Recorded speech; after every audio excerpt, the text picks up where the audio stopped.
Grande, se os acercante vos lo explico, vale? O vemos, se credes, vale? Había antes que non me escoitaban. Vale, pois mirándolo aí, eu vemos aí. O que estamos vendo abaixo, vale? O que estamos vendo abaixo é o equipo que antes mencionaba, vale? Que mencionábamos antes nas jornadas. Entonces, o equipo que estábamos antes vendo nas jornadas, que estamos facendo con ele, o vemos aquí dentro, de acordo? Con todo eso que son as celdas que teñamos. Que vemos aquí, nesta parte de acá, o 140/2003 me obliga a que teña que registrar todos os datos. Ten que haber unha persona que estea anotando todos os datos.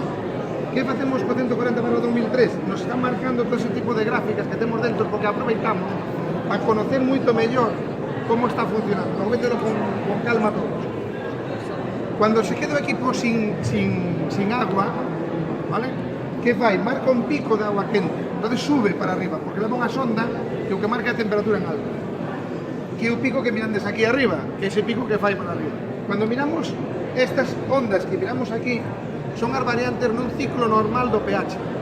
Que lle está ocorrindo ao pH? Quer dicir, podríamos estar colorando sin conocer estes datos co que vemos un pouco en riba? Difícilmente, porque estamos podendo tener un registro completamente do que está ocurrindo, tanto a nivel de temperatura como a nivel normal.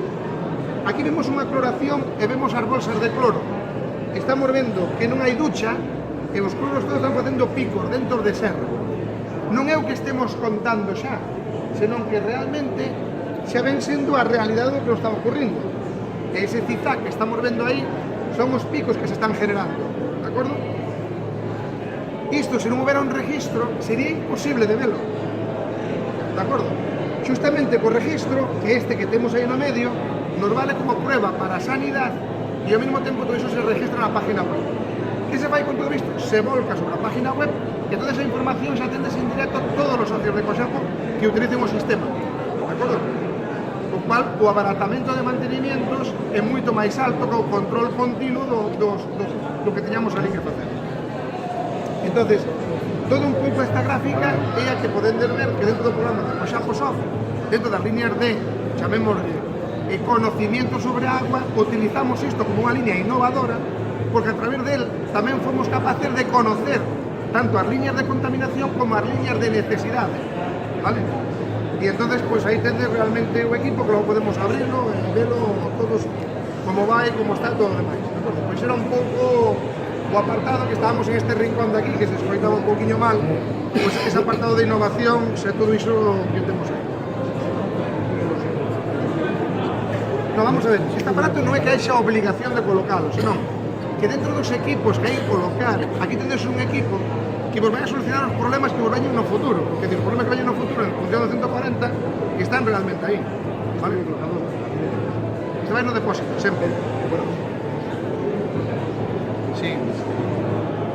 Se tenes 3 depósitos independientemente, son 3 cloradores independientes. Se os depósitos todos están comunicados, hai que buscar que depósito é o que tenga comunicación. Caso, por ejemplo, que tenéis vosotros aí, ¿vale? Son depósitos independientes e... Pero si nos temos, por ejemplo, comunicado. Sí. Para dos, para dos, sí. Y el otro para un solo. Y son os precios que ten realmente Coxapo. É dicir, pues ese equipo está en Coxapo e 1.700... No, xa está. Hai 22 equipos funcionando ahora mismo. Falta como do Juan de ponerlos en marcha, son 22 equipos. O sea, 2 años y medio de proyecto, 1 año y medio de experiencia, que actualmente llamamos, es el... Sí, colocación No, pode colocar o fontanero de Juan, que está ali acoplando, pues pode decir a dificultad que ten, o fontanero da traída de ali, que debe saberlo, porque